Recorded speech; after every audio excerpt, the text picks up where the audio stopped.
আসসালামু আলাইকুম। আমি আপনাদের মাঝে আবার চলে আসলাম নতুন একটা ভিডিও নিয়ে, যা আপনারা প্রতিনিয়তই পছন্দ করেন, আমার খাবারের ভিডিও। তো আজকে প্রথম রেসিপিটি ছিল মাছের ভর্তা, যা আমার অনেক পছন্দের।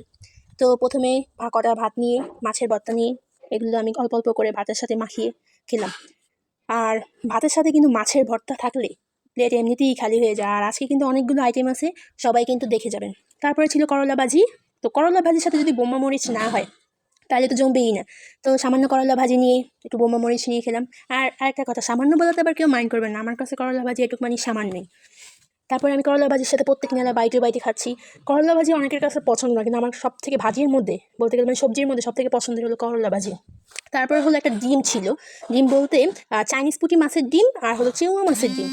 সেই ডিম দিয়ে আম্মু ভালো করে ঝোল ঝোল টমেটো করে রান্না করেছে।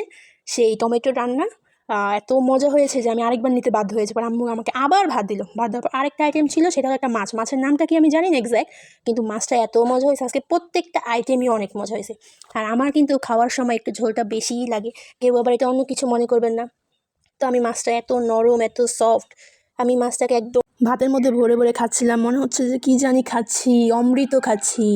মাছের কাঁটাটাও অনেক নরম, মাছের কাঁটাটা একদম চিবিয়ে আমি খেয়ে ফেলেছি। পরে একদম কাচিয়ে ভাতগুলো সুন্দর মতো শেষ করে দিলাম। আজকের মতো এই পর্যন্তই। গুড বাই সবাইকে।